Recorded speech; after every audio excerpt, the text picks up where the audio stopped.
Queridos irmãos e irmãs, queridos que se juntam a nós nessa formação do percurso de antropologia, depois de ver a virtude teologal da fé, depois a virtude teologal da caridade, chegamos essa semana à virtude teologal da esperança, que é a mais pequena, a mais discreta, mas que vai precisar de duas formações para bem aprofundar esse tema, ok?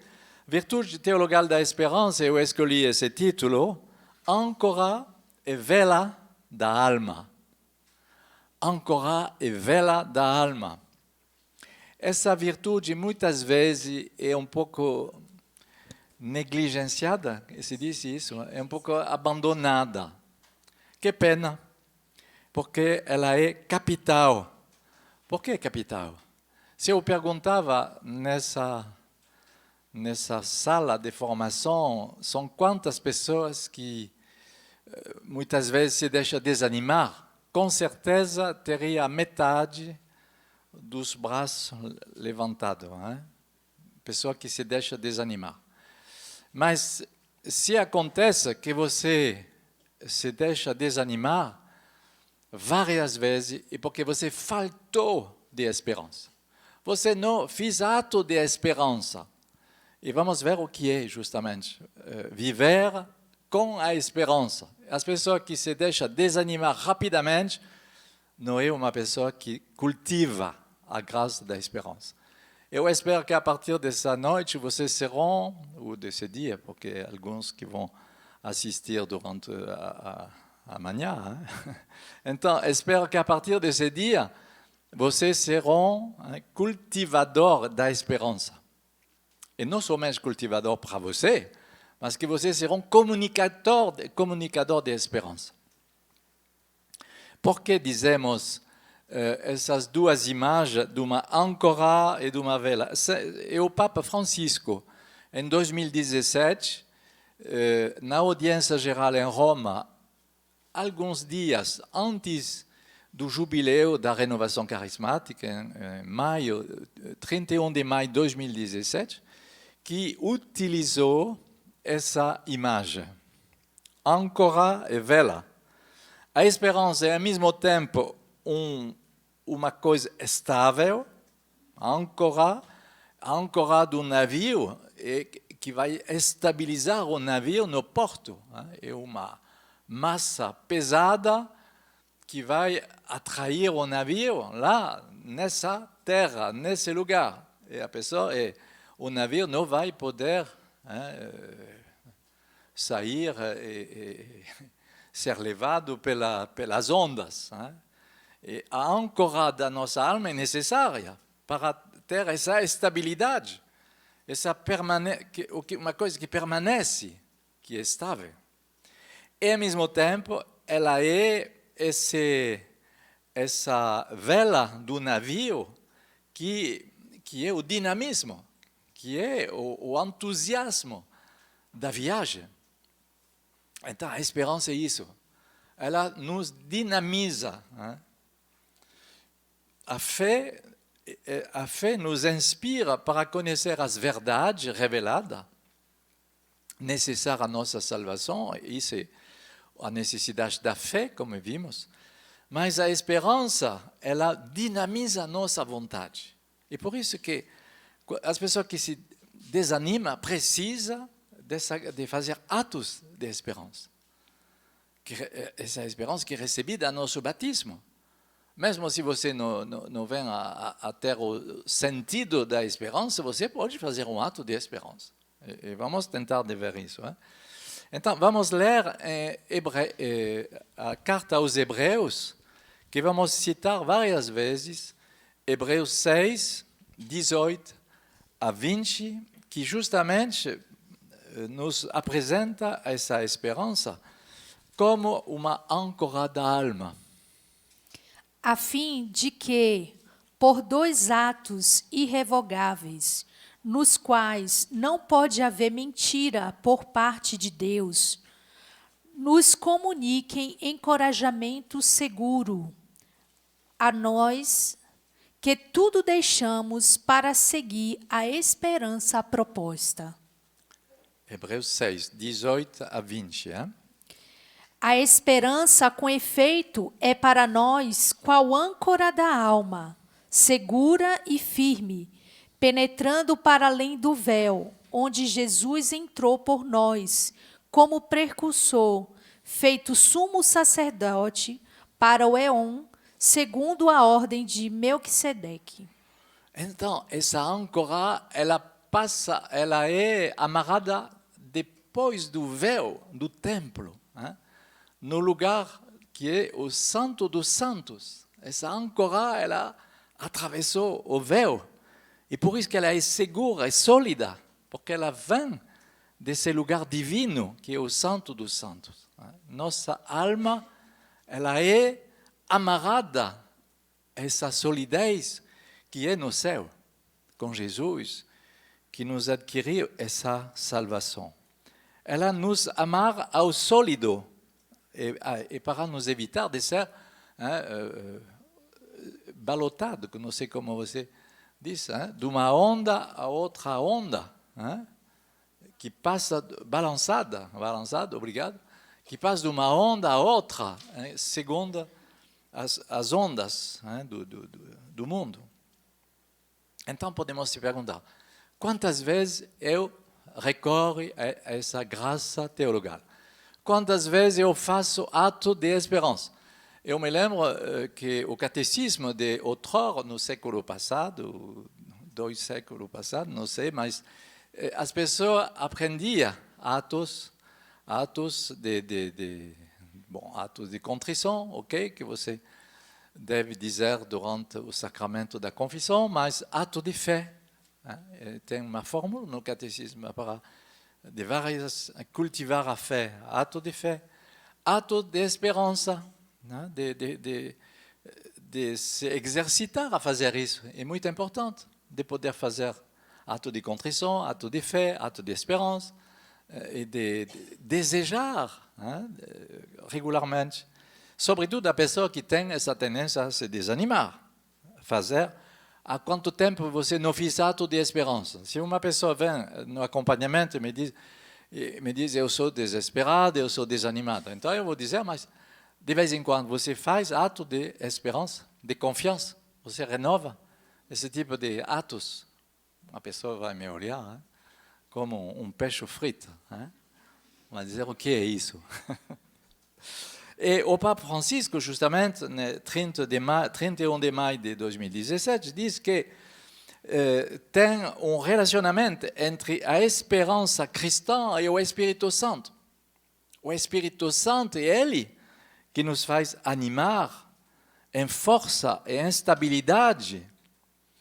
Ele diz, por exemplo, a esperança é como uma vela, ela recolhe o vento do Espírito e transforma em força, motor, esse vento do Espírito. Mas se não tem esperança, como eu vou avançar? Como eu não vou me desanimar? São Paulo, diz o Papa Francisco, diz que o Espírito Santo ele tem essa capacidade de nos fazer superaabundar na esperança, ultrapassar nossa esperança. Esperar, surabundar na esperança significa nunca mais se desanimar, nunca mais me desanimar. E Romanos 4:18, São Paulo vai dizer que Abraão esperou contra toda a esperança, contra todas as pequenas esperanças humanas, ele esperou bem mais que isso. Não é uma esperança humana. A esperança humana, ela tem a ver com a nossa razão.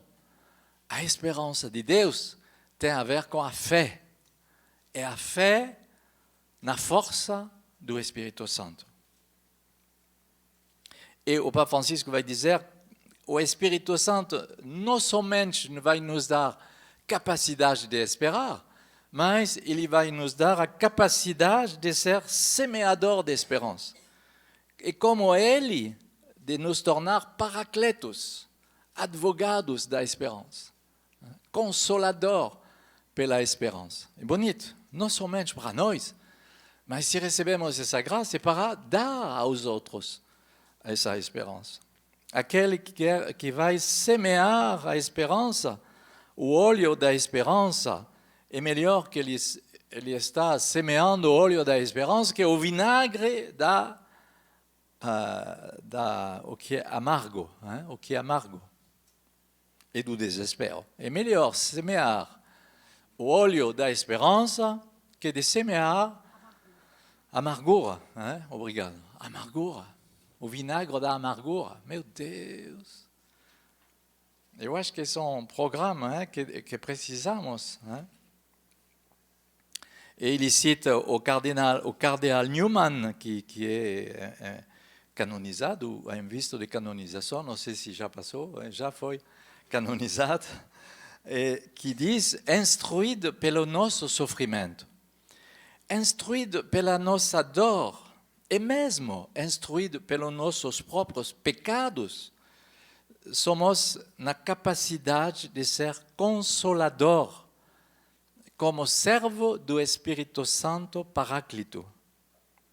Somos na medida de nos tornar advogado, assistente, portador de reconforto, com nossas palavras, nossos conselhos, nossa voz, nosso olhar,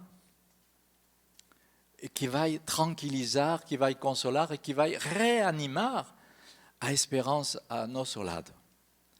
Então, eu não sei se você não quer pedir essa graça, mas eu acho que é muito bom de poder que o Senhor nos renova nesse dinamismo e nessa estabilidade âncora e vela de nossa alma. Vamos ler também uma passagem bíblica do pequeno profeta Abacuque, o capítulo 3, versículo 17, 18. Porque a figueira não dará fruto e não haverá fruto nas vinhas. Decepcionará o produto da oliveira e os campos não darão de comer. As ovelhas desaparecerão do aprisco e não haverá gado nos estábulos. Eu, porém, me alegrarei no Senhor, exultarei no Deus da minha salvação. O Senhor, meu Senhor, é a minha força e torna meus pés semelhantes aos da gazela e me faz caminhar nas alturas. Amém. Obrigado. Mas a pessoa que estuda um pouco essa passagem pode dar um tom mais de circunstância. Quando a figueira não floresceu, quando não tinha nada a colher nas vinhas, quando a oliveira decepcionou, quando os campos não dão mais a comer, quando o rebanho se esvaziou de ovelhas. É triste, hein? Quando os bois não tinham mais bois no curral, eu pulo de alegria no Senhor. Eu pulo de alegria no Senhor. É a graça da esperança.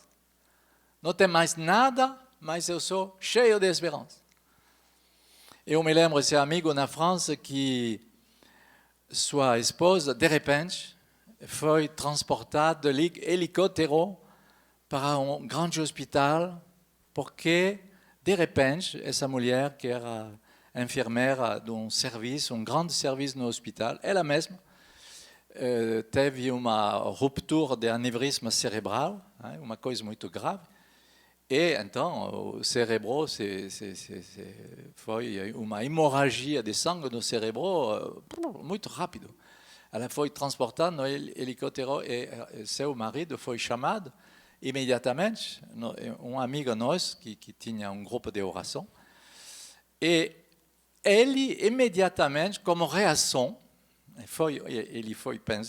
as pessoas pensaram, ele é louco. Ele ligou a seu parroco para celebrar uma missa de ação de graça pela sua esposa. Por favor, celebre a missa de ação de graça blanche, se chama branca ou bianca, blanche em francês. Ele ligou a seu parroco para pedir uma missa de ação de graça. essa mulher foi milagre. Ela foi salva.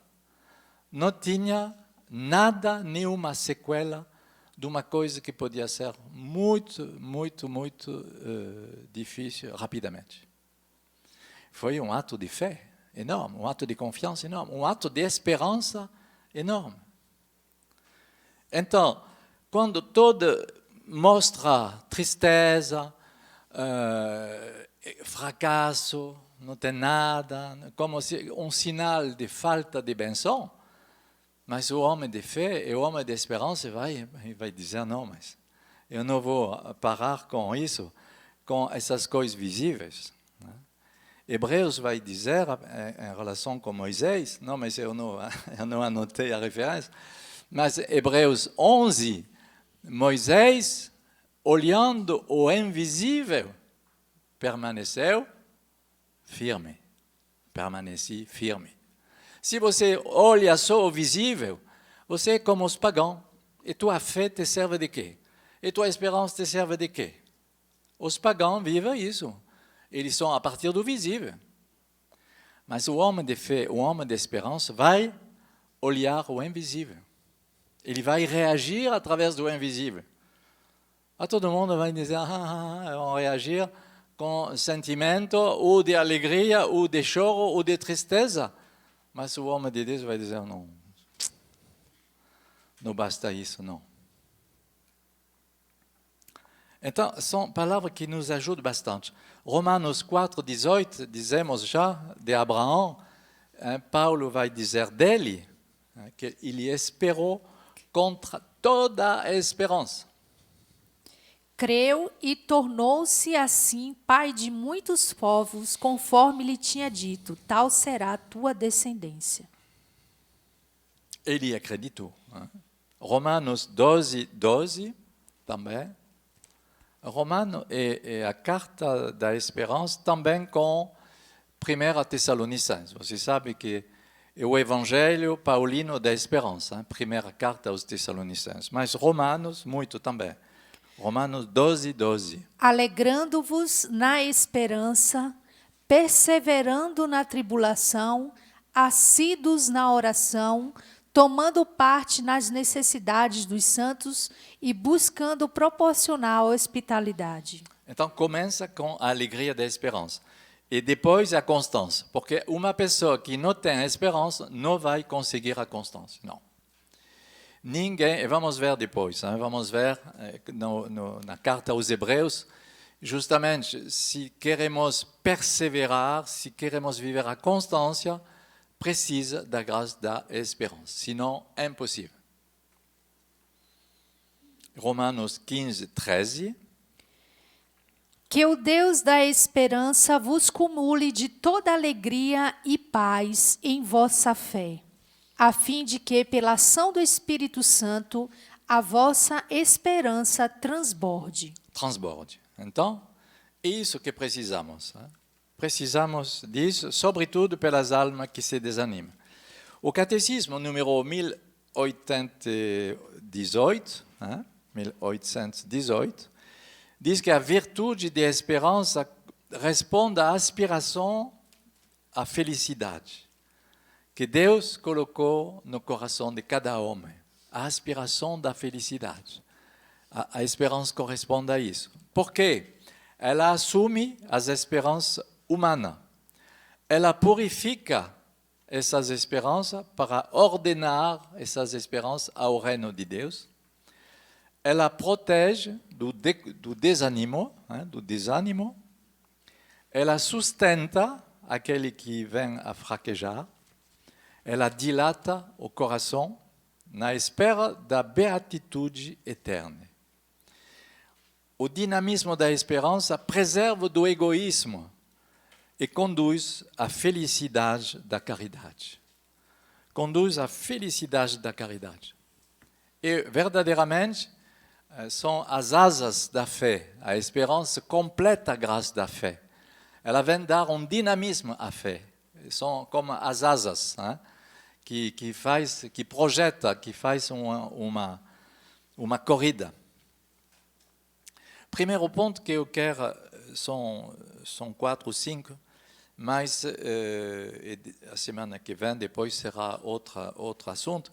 Mas eu quero ver hoje o primeiro ponto que os papas sublinham, o Papa Francisco como o Papa Bento XVI. Primeiro ponto, o fundo da crise atual, o fundamento da crise atual é o problema da esperança.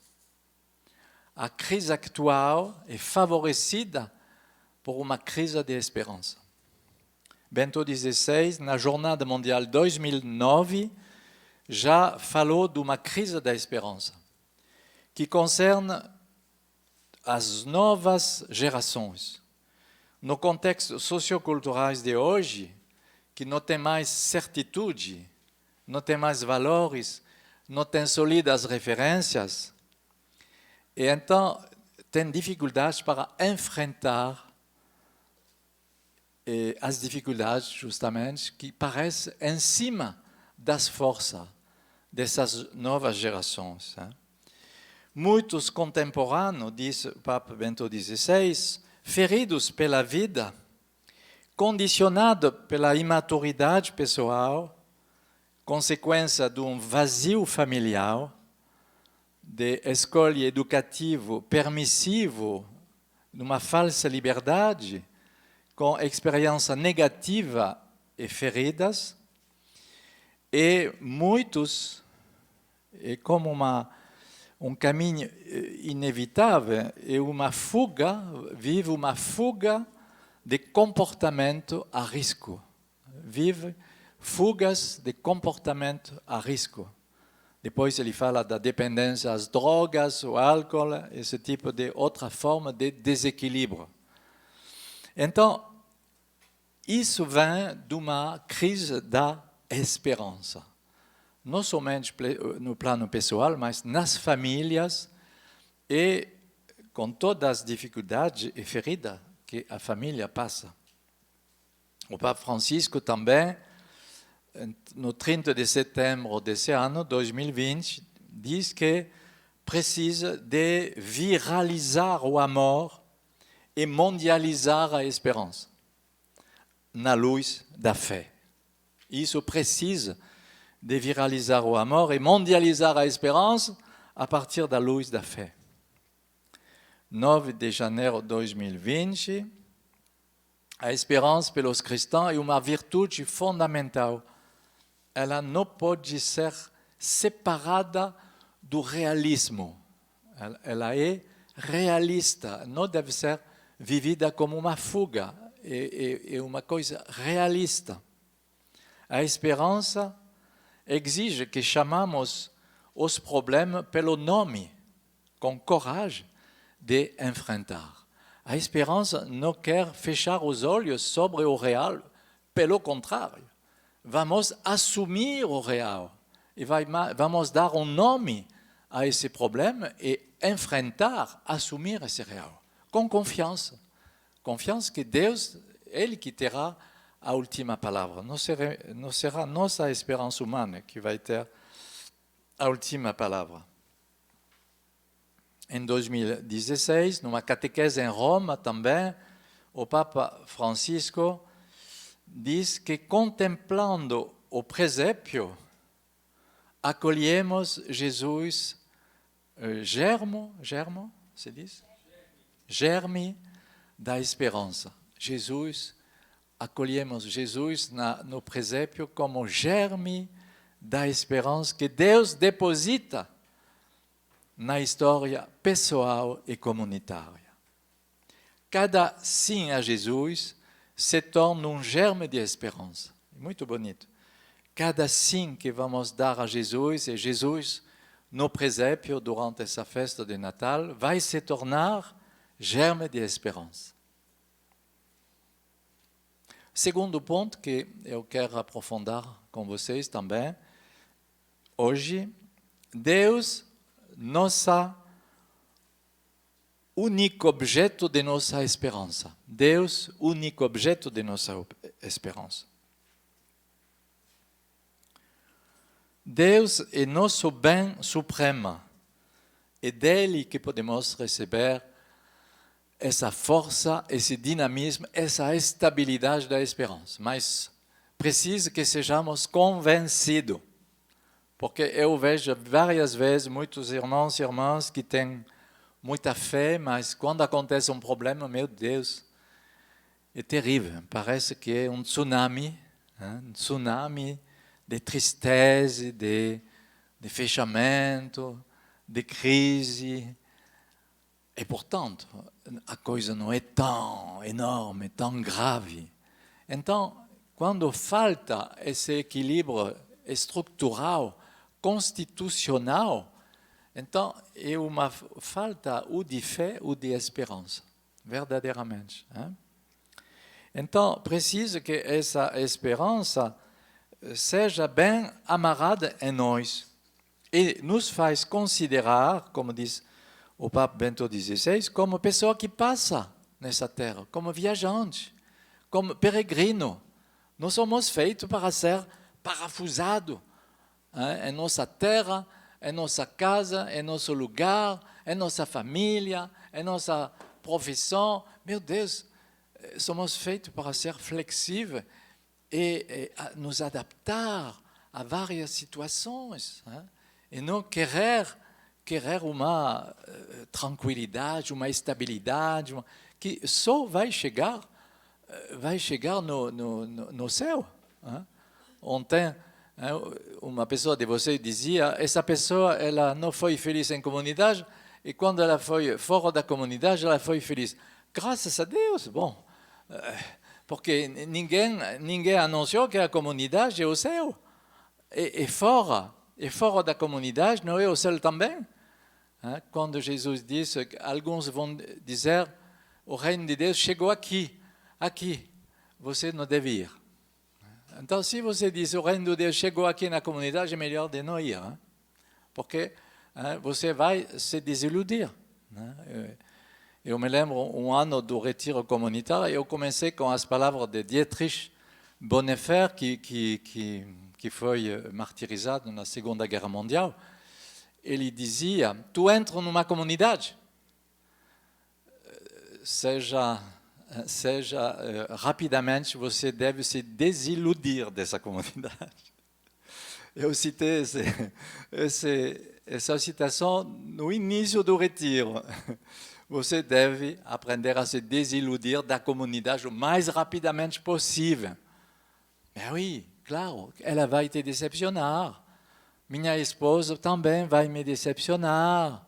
Ah bom, você acha? Ben oui, claro. Mas é bom de ver já. E, quando os dois se preparam a se casar, é bom de dizer na preparação ao casamento, e quando ela vai te decepcionar, você vai continuar a amar ela? E quando ele vai te decepcionar, você vai continuar a amar ele?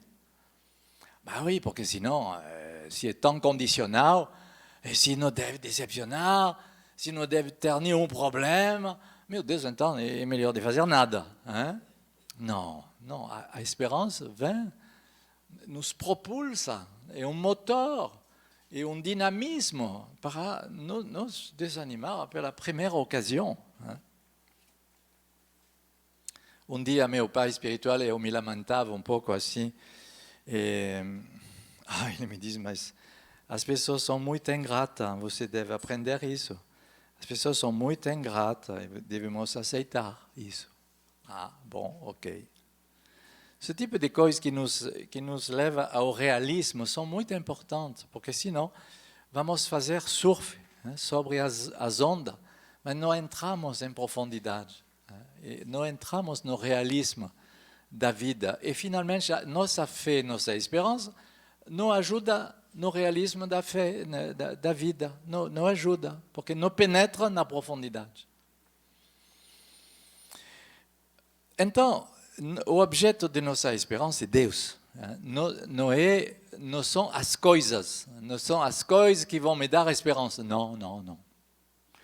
Não é porque eu sou em comunidade que eu vou ter esperança. Não é porque eu vou sair da comunidade que eu vou ter mais esperança. Não, isso, me desculpe, mas não acontece assim. Deus é meu único motivo de esperança. que eu devo viver hoje, essa noite, não amanhã. Minha união a Deus como pessoa viva, Jesus Cristo, Filho de Deus. Não é um ideal, não é um sentimento, é uma adesão. Colocamos nossa esperança no Deus vivo. É isso que 1 Timóteo 4:10, Paulo vai dizer. Pois se nós trabalhamos e lutamos, é porque pomos a nossa esperança no Deus vivo, Voilà. Salvador de todos os homens. Colocamos nossa esperança no Deus vivo. Então, Cristo em mim, Cristo em cada um de nós, Cristo no meio de nós. Então, se Ele é nosso presente, se Ele é nosso futuro, por que ter medo? Hein?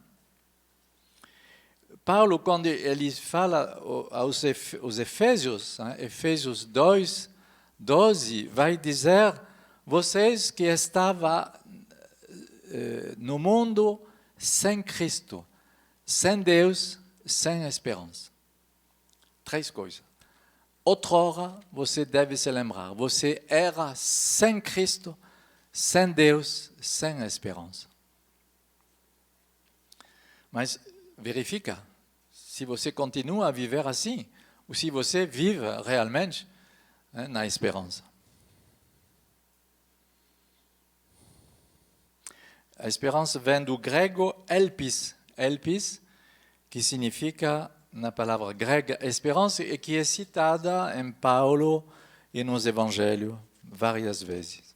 São João da Cruz vai dizer essa palavra que é muito preciosa e bonita: recebemos de Deus na medida que esperamos dele. Recebemos de Deus na medida que esperamos dele.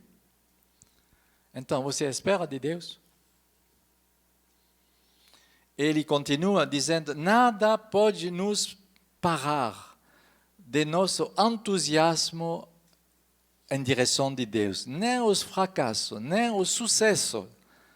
E o sucesso, alguma vez, pode nos desviar, pode subir na cabeça e nos desviar. Ele é maior que tudo. Nenhuma situação encontrada em nosso caminho deve nos desviar dele. Espero que vivemos essa esperança em atos. O terceiro assunto que eu quero viver é a partir da encíclica de Bento XVI, que se chama Spe Salvi, salvo na esperança, Spe Salvi. Não tem outro documento teológico da Igreja a aprofundar sobre a esperança que esse documento, que é muito moderno, muito atual, muito profundo, de Bento XVI. E Bento XVI vai fazer uma exegese da palavra esperança a partir da Sagrada Escritura e, sobretudo, a partir de Hebreus. Vamos ouvir na carta aos Hebreus a primeira citação que se encontra essa palavra elpis, Hebreus 10, 22, 23. Aproximemo-nos, então, de coração reto e cheios de fé, tendo o coração purificado de toda má consciência e o corpo lavado com água pura. Sem esmorecer, continuemos a afirmar a nossa esperança, porque é fiel quem fez a promessa. Então devemos bem meditar isso, se vivemos isso. Consciência purificada, fé e esperança. Tudo isso funciona juntos. Você se lembra que falamos disso a última vez? Fé e boa consciência, que são o tema também nas cartas paulinas.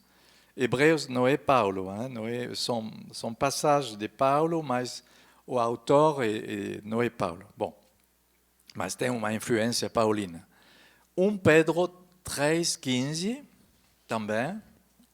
Antes, Santificai a Cristo, o Senhor, em vossos corações, estando sempre pronto a dar razão da vossa esperança a todo aquele que vos-la pede. É bonito, hein? Sejais pronto a dar razão de vossa esperança. Por exemplo, poderíamos fazer um exercício. Amanhã, hein, no momento da refeição, hein, o Nelito, por exemplo, poderia dizer, bom, vão testemunhar agora para dar razão de sua esperança. Quem, depois de ouvir essa formação, vai poder testemunhar para dar razão de sua esperança. Muito bom fazer esse tipo de exercício. Hein? Qual é tua razão de tua esperança? Vem dizer as motivações de tua esperança que você recebeu. E c'est bom, nos acorda, nos desperta de fazer esse tipo de exercício, porque senão continuamos a nos amolecer, como dizia essa palavra depois. A esperança completa a fé e vem nos dar como uma plenitude da fé. A fé que é sem esperança não é total. A esperança é o equivalente da fé, mas uma fé completa. E sinon, são cristãos que são abatidos. 1 Tessalonicenses 4, 13, Paulo vai falar disso. Irmãos, não queremos que ignoreis o que se refere aos mortos, para não ficardes triste com os outros que não têm esperança. Triste. Bom, para mim, a tradução diz abatidos, no Novo Testamento francês. Triste, abatido. São cristãos que mostram que não têm esperança. Uma desolação, uma dificuldade se torna um transtorno de tristeza depressiva enorme, enorme. Se você vive isso, irmãos e irmãs, pede essa renovação da virtude da esperança. É urgente, porque eu acho que é comum, mesmo dentro dos jovens que têm 20 anos e que são já velhos de tristeza. Não é possível. Você deve fazer funcionar a tua virtude de esperança. Passou aonde?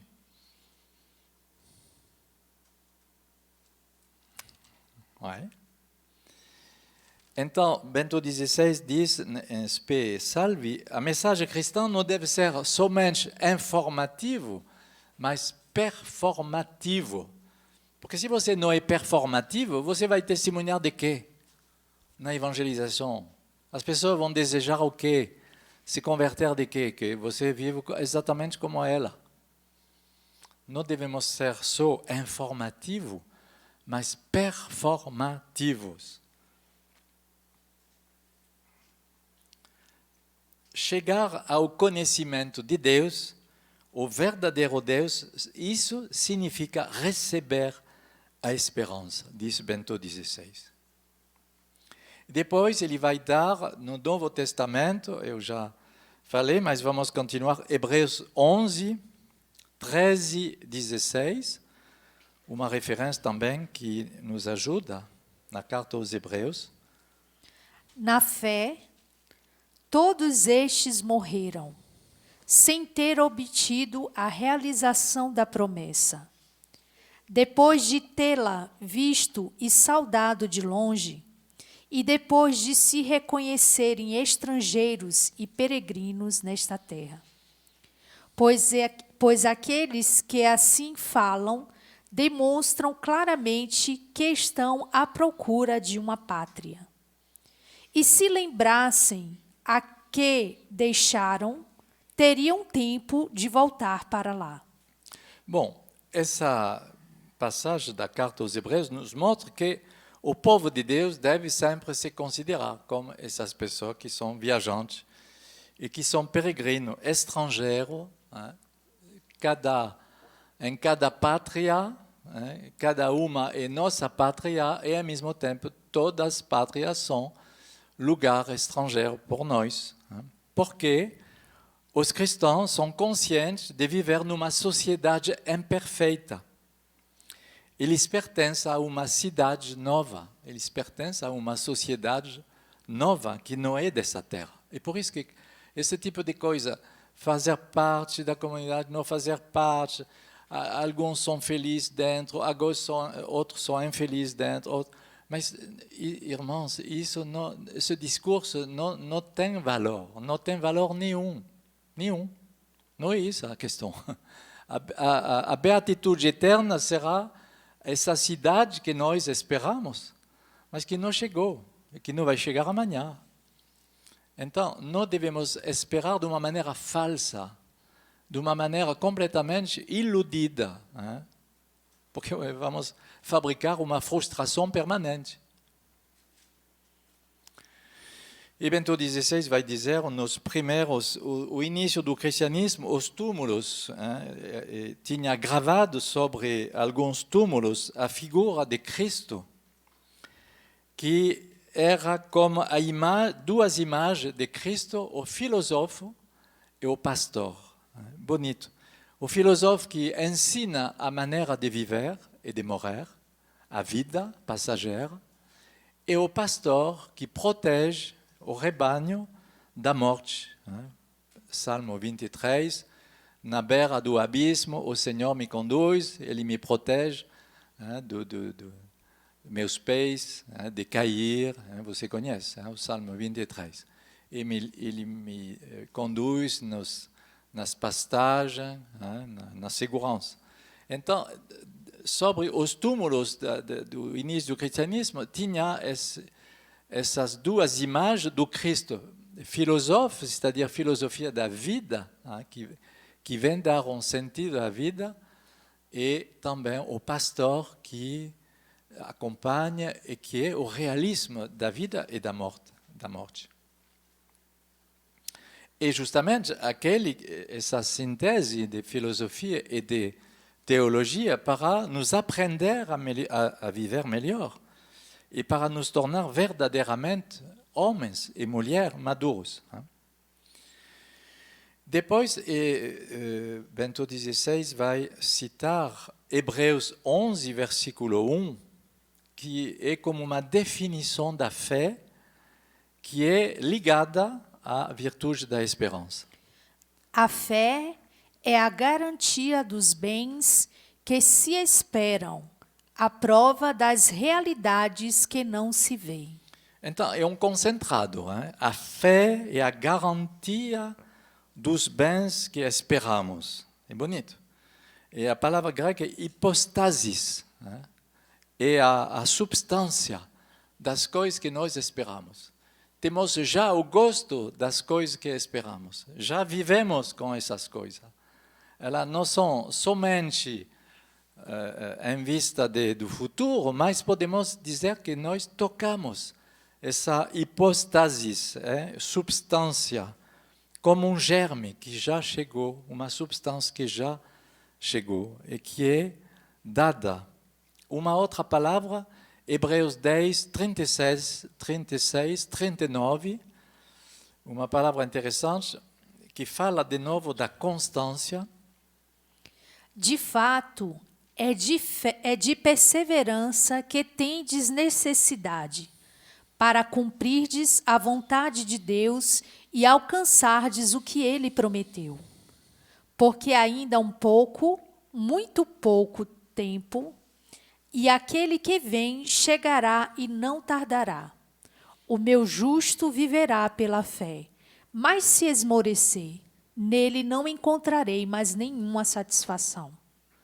Nós não somos desertores para a perdição, somos homens de fé para a conservação da nossa vida. Não somos desertores, mas pela fé, somos homens de fé pela salvação de nossa alma. Não é para fugir, não é para fugir do real, não é para se desanimar e faltar de constância. A palavra grega se chama hipomoné. Hipomoné é a constância, a perseverança. E a palavra diz isso, você precisa de hipomoné, de constância.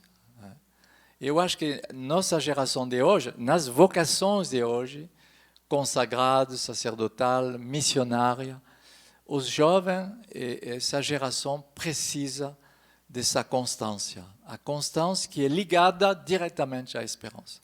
Se não fazemos funcionar a esperança, não vamos conseguir ser perseverantes. Eu acho que é isso o resumo que podemos dizer essa noite e que precisamos. Como diz Hebreus 10, 36, ele diz, vocês precisam de constância. É de perseverança. De perseverança. Você precisa de perseverança. E sem essa perseverança que vem do dom da esperança, você não vão poder se manter. Então, devemos trabalhar a fidelidade de nossa vocação com esses elementos. Não é só de sentimento e de sensibilidade, não é só de sonhar ou de só uma vida devocional. Precisa também de construir nossa arquitetura interior para adquirir. E essas graças devem ser encarnadas em nós, em nossa pessoa. Senão vamos passar como as ondas do vento e do mar.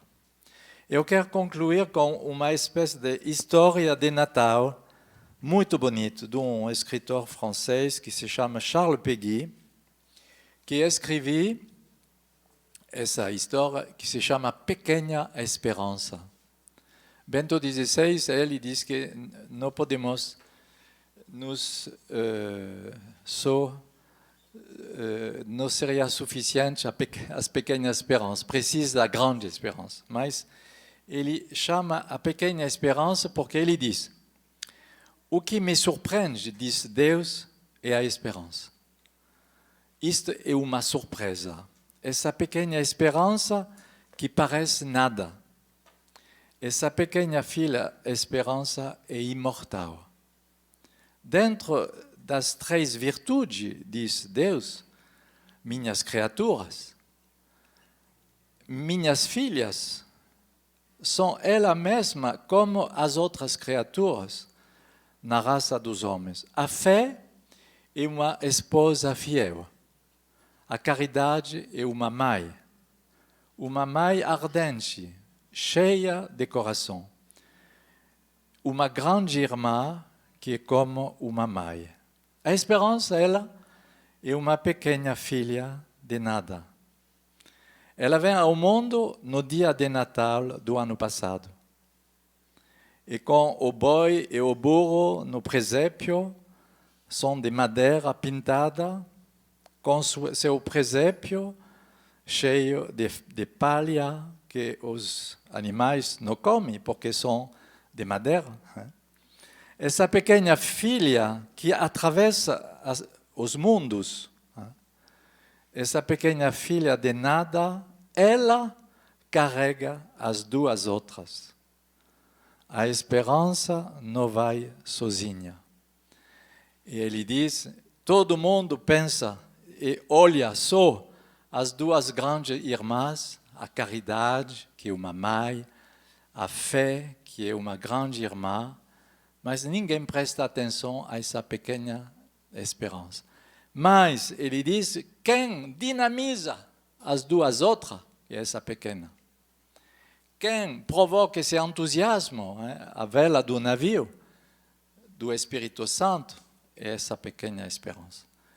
Então, queridos irmãos e irmãs, você pode encontrar esse poema muito bonito de Charles Péguy e traduzir, porque falta de tempo, eu não posso traduzir todas essas páginas, mas é muito lindo de meditar sobre esse conteúdo. Que Nosso Senhor vos ajude a viver nesse tempo do Advento, que é o tempo da esperança, justamente, que Ele vem vos renovar nessa profundidade da esperança. Amém. Vamos então pedir essa graça da esperança, né? Porque precisamos desse dinamismo na nossa caminhada. Confia no Senhor, é bom confiar, bom esperar sempre no Senhor. Confia no Senhor, é bom confiar, bom esperar sempre no Senhor. Confiar no Senhor é bom, confiar, bom esperar sempre